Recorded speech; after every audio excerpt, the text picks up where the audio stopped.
አንተ ምን ሆነ ነው በጧቱ ኩፍ ያለ ሊጥ የመሰልከው? ባክ ተናድጄ ነው። ሚስቴን ልፈታት ነው። ልፈታት ነው? በቅጡ ሳታስራት ነው እንደምፈታት? ማለትማ ገና ከተጋባችሁ 2 ሳምንት ሳይሞላችሁ ፍቺ? 2 ሳምንት ትላለህ እንዴ? ወር ሊሆነን እኮ ነው። ኧረ እባክህ እና ትቀልዳለህ? አብራችሁ አርጅታችሁ የለ እንዴ? በል ምን እየቀለድክ ነው? ቀልዱንማ የጀመርከው አንተ ነህ። ባለፈው ሳምንት ሰርጋችሁን በልቼ መልስ ትጠራኛለህ ብዬ ሳስብ ጭራሽ ፍቺ። ወይ ካልሆነ ደግሳችሁ ተፋቱ። ቆይ ግን የምር ምን አርጋህ ነው? ኧረ እባክህ ተወኝ። ሙያ የላትም በቃ። እንጀራዋ ያምር፣ ወጧ ያምር፣ እሷ አታምር። ይጭ እሱማ አንተማ አታምር። ምን አልከኝ? እየመረጥክ ነው እንደሚሰማው። ቆይ ግን እንጀራዋ ምን ሆኖብን? ምን ልበልህ በቃ አይን የለው ጆሮ የለው ድፍትፍት ያለ ነገር በቃ አንተን ነው የሚመስለው።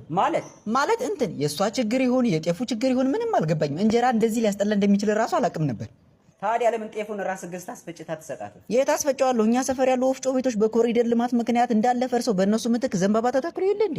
እና ካልሆነ በቃ ዘንባባ ይፍጭልሃል። ወይ አንተ ትቀልዳለህ። እንኳን ዘንባባው ጋር መጠጋት በክፉ ዓይን ካየኸው ራሱ ትቀጣለህ። ባለፈው አንዴ ዘንባባውን ስታልፍ ገላመጥከው ብሎ 1000 ብር የቀጣኝ። አረ እንኳን ገላውን እጠባዋል አሉ። ለዚህ እንኳን መፍትሄው ቀላል ነው። ምንድነው መፍትሄው? ሰላማዊ ሰልፍ እንውጣ እንዴ? ዘንባባውን አንሱ፣ ወፍጮ ቤታችንን መልሱ የሚል መፈክር ይዘን። አረ እባክህ እንደሱ አይደለም፣ ሌላ መፍትሄ አለ።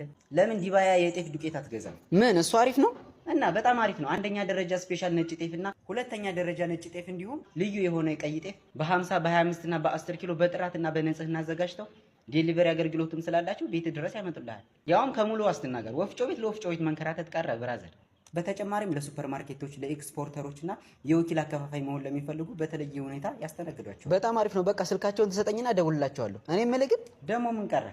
የወጡንስ ጉዳይ ምን ላድርገው? ወጧም እኮ አይጣፍጥም። ወጡ በበርበሬ